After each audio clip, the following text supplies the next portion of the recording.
હા, excuse me, શું થયું છે? કંઈ નહીં. કંઈ થયું નથી છતાં પણ બેઠા બેઠા રડી રહ્યા છો. દેખાય છે કંઈક તો પ્રોબ્લેમ છે. શું પ્રોબ્લેમ છે? એઝ અ ફ્રેન્ડ તમે મને જણાવી શકો? આમ પણ મારું તો કામ જ છે. આ કોલેજમાં ઘણી બધી ગર્લફ્રેન્ડને મદદ કરું છું. છુપી રીતે.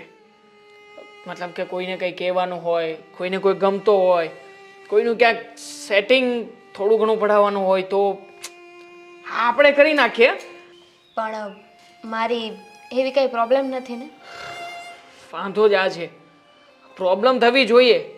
હવે આ ઉંમરમાં આવી બધી પ્રોબ્લેમ નહીં થાય તો ક્યારે થશે? યુ મીન સમજી શકો ને કે હું શું કહેવા માંગુ છું? સમજી શકું છું. પણ વાત કંઈક બીજી છે. બીજી વાત છે? એનું પણ સોલ્યુશન લાવી દઈશું. હું છું ને તમારી સાથે, બોલો ને. કઈ રીતે વાત કરું? કોઈ છોકરો ગમે છે? ના હવે આ તો તમારી ટ્રેક ઓલવેઝ આ છોકરા છોકરીની વાત ઉપર શું કામ અટકી જાય છે? કામ જ છે મારું એ. કારણ કે બધી છોકરીઓને હું બહુ સારી રીતે સમજું. સમજ્યા? એટલે બધી છોકરીઓ એના પ્રોબ્લેમ સોલ્વ કરાવવા માટે કોલેજમાં મારો જ સહારો લે, બીજું કંઈ નથી. હા તો મારા ભાઈ, વાત એમ છે. સોરી, જો આ ભાઈ શબ્દથી નફરત. જે છોકરી મને ભાઈ કહે ને એ છોકરી મને એમ થાય મારી નાખું આને. અરે તમે લોકો ધારી શું છે? ત્યાં ભાભી મને ભાભી નથી કહેવા દેતા, અમારો ભાઈ મને ભાઈ નથી કહેવા દેતો. શું મારો ભાઈ? અરે હું ભાઈ છું. જો તમે, હું જ્યાં સુધી સીધી રીતે વાતચીત કરું છું ને ત્યાં સુધી સારો છું. દેવ કહેવાનો, નામ છે Devang, but you give me a name Dev. Dev, okay Dev. હા, તમારા મોઢેથી સારું લાગે આ દેવ. હા તો દેવભાઈ. દેવ, ખાલી દેવ, દેવભાઈ નહીં. દેવ. વાત એમ છે, ટાઈપની છોકરી છે કઈ સમજાતું નથી. મારું દુઃખ સાંભળવા આવ્યો છે કે શું કરવા આવ્યો છે ને સમજાતું નથી. હું ઘરમાં બરાબર રહું છું ને, કામ બધા બરાબર કરું છું, બધાને સરખી રીતે રાખું છું, પણ છતાંય ભાભીને ખબર નહીં મારાથી શું વાંધો છે. સ્વભાવ ભાભીનો પહેલેથી એવો, હર હંમેશા મોટા ભાઈને દાબમાં રાખે. શું કરવું ભાભીનું મને નથી સમજાણું આજ સુધી. મોટા ભાઈને કઈ કઈને થાકી ગયો, વાતે ને વાતે પીન ચડાવે. ના ના, ભાભી એવા નથી. મેં ક્યાં કીધું કે ભાભી એવું કંઈ કરે છે? તો પણ એમને વાંધો મારાથી છે. હું બધું જ કામ રેગ્યુલર ટાઈમે સરખું કરું છું, પણ તોય નકરું ટોક્યા કરે છે.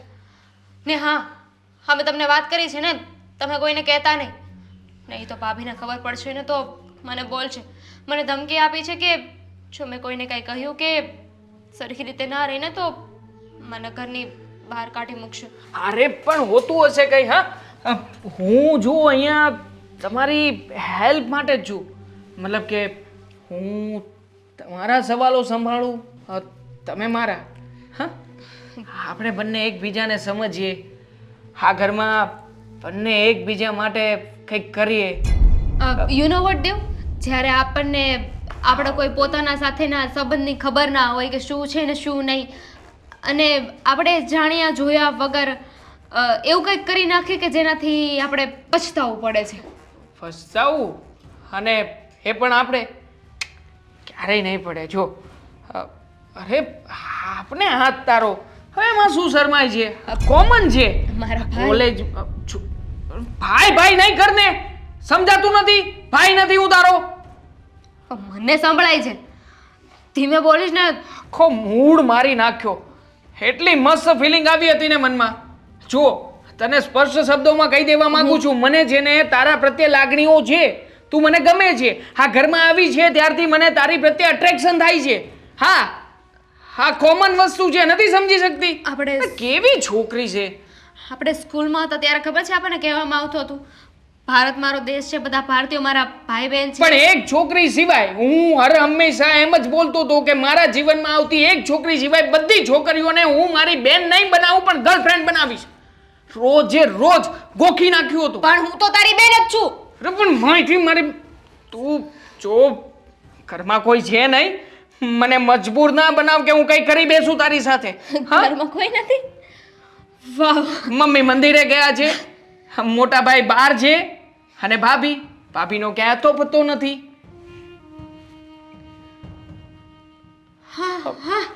શું કઈ નથી છતાં પણ હા હા કરીને ડરાવી ગઈ. ભાઈ બોલે છે, કોણ જાણે ક્યારે ફિલિંગ આવશે આનામાં.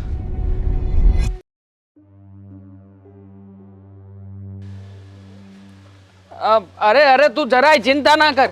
હા, હું વાત કરું છું, આપું લે એને જ આપું. મોટાભાઈ કાળુનો ફોન છે, ઇમરજન્સીમાં પૈસાની જરૂર છે એમ કહે છે. લો, તકલીફમાં છે. કાપી નાખ ફોન. હાલો, હા મોટાભાઈ કહે છે કે હમણાં ફોન કાપી નાખ, પછી વાત કરશે. હા? પાણી. હા, આપશે. હા, આપશે. હો, હા. પૈસા જોતા હતા એને 5000. હા, તારા તો દર વખતના આ ધંધા છે. કોઈને પણ પૈસા જોતા હોય એટલે ભાઈ સાહેબ સીધા મારી પાસે આવે છે. હા, આપવા પડે ને. આવતો નહીં. હવે પછી હું કોઈને રૂપિયા નથી આપવાનો. આ જ્યારે જુઓ ત્યારે પૈસા, જ્યારે મારે કોઈ પાસે લેવાના હોય ત્યારે પોતે લઈ આવે છે. હા, તો એ તો તમે મને મોકલો છો એટલા માટે જ આવું છું. આ તો મારા હાથમાં પાછા નથી આવતા ને. અને તે આ સેમ કુર્તો શું કામ પહેર્યો? એ જ કહેવાનો હતો. હું પણ એ જ જોઈ રહ્યો હતો કે મેં આજે આ પહેર્યો તો તમે આજે કેમ પહેર્યો? ક્યાંય બહાર જવાના છો? ના, મને ખબર પડી ગઈ તારી. તે જોયું હશે પહેલા સવારમાં કે ભાઈ આ પહેર્યો છે, એટલા માટે તે પણ આ પહેરી લીધો. એટલે હા, કોઈ પાસેથી ગમે તેમ જલ્દી પૈસા લેવા હોય તો લઈ શકાય, હે ને? આ ચીટિંગ કરવા માંગે છે ઘરમાં કોઈ સાથે. મોટા ભાઈ, શું ઘરમાં ને ઘરમાં ચીટિંગ કરવાના? તો બહારના સાથે. એ બધી વાત છોડો ને. આ તમે મને કહેતા હતા કે તમારે કામ છે, તો બોલો શું કામ છે? કામ છે ને. આ ઘરમાં શું કરે છે તું? તારી સાથે કેવો વ્યવહાર કરે છે તું? દામિની સાથે હા, સારો જ વ્યવહાર કરું છું ને. અરે તું નહીં બોલતો. શું આ તારા કોલેજના જે કંઈ પણ છે ને લફડાઓ, એ બધા ઘરમાં અજમાવવાની જરૂર નથી. અને મને ખબર છે કે તું બહુ મોટો હોશિયાર છો. તારું શાન પણ તારી પાસે રાખજે. તમે લોકોએ કહ્યું હતું ને, એટલે દામિની આ ઘરમાં રહે છે. અને તું મીરાને પણ હવે ગમતી નથી. કામમાં ભલીવાર નથી, કામ સરખું કરતી નથી. તમે લોકો એને ખીજાવવા માટે અહીંયા રાખી છે? એવું નથી.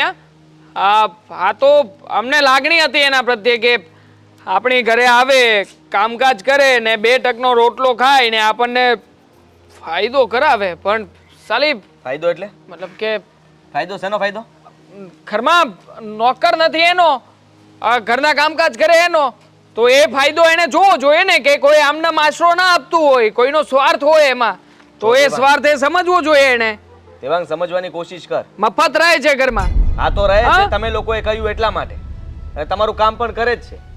એનો મતલબ એ નથી કે તમારી ગુલામ છે. તમે કહો એમ એને કરવાનું. મારી વાત સાંભળી લે.